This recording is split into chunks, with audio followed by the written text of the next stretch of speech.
আজকে বাসায় খুবই সিম্পল একটা রান্না করেছি, মাগুর মাছ দিয়ে আলু টমেটোর ঝোল। খুবই নর্মাল একটা এবং খুব সাদামাটা একটা রান্না, তাই আপনাদের সাথে শেয়ার করছি। আমি চুলায় প্যান বসিয়ে দিয়ে তেল দিয়ে দিয়েছি।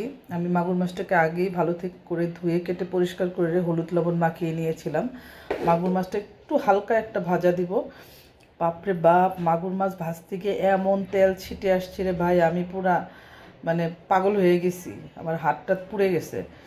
যাই হোক, মাগুর মাছ ভাজা হয়ে গেছে, এই জন্য আমি আর বেশিক্ষণ ভিডিও করি নাই, কারণ ওটা অনেক তেল ছিটতেছিল। তো এখানে আমি চুলায় প্যান বসিয়ে দিয়ে তেল দিয়ে পেঁয়াজ আর লবণ দিয়ে পেঁয়াজটাকে ভালো করে ভাজতেছিলাম, কারণ লবণ দিলে পেঁয়াজটা একটু সুন্দর নরম হয়ে যায় তাড়াতাড়ি। এখন আমি পেঁয়াজ বাটা দিয়ে দিব। পেঁয়াজ বাটা দিয়ে একটু ভালো করে আবার নেড়ে চেড়ে নিচ্ছি, যাতে বাটা পেঁয়াজের কাঁচা গন্ধটা না আসে। এখন আমি একে একে সব ধরনের মশলাগুলো দিয়ে দিব। এখন দিয়ে দিয়েছি আদা বাটা, দিয়ে দিয়েছি রসুন বাটা।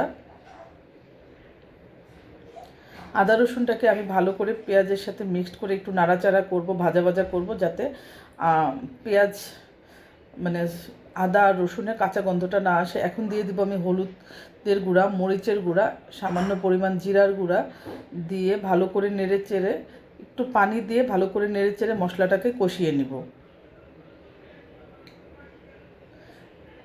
মোটামুটি আমার মশলা কষানো হয়ে গেছে। এখন আমি আগে থেকে ছোট ছোট টুকরা করে আলু কেটে রেখেছিলাম মাগুর মাছের সাইজ করে, সেই আলুগুলাকে দিয়ে দিব আমি। আলুগুলাকে দিয়ে মশলার সাথে একটু নেড়েচেড়ে ভালো করে কষিয়ে নিব।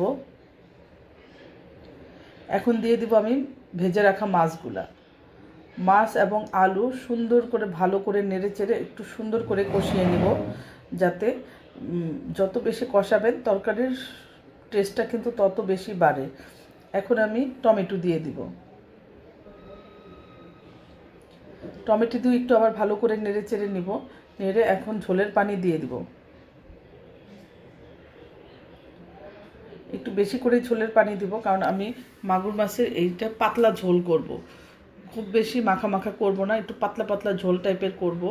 কারণ এই পাতলা ঝোলটা খেতে কিন্তু স্বাস্থ্যের জন্য খুবই ভালো, খুবই স্বাস্থ্যসম্মত একটা খাবার মাগুর মাছের ঝোল। এটা কার কার পছন্দ আমি জানি না, কিন্তু আমার কাছে খুব ভালো লাগে।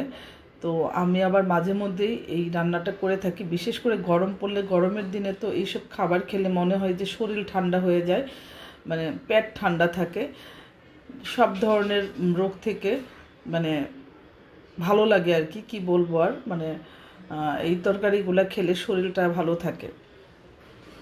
তো আমি একটু ধনেপাতা দিয়ে একটু নেড়ে চেড়ে রাখবো, ধনেপাতার ফ্লেভারটা যেন পুরা তরকারির সাথে ছড়িয়ে যায়।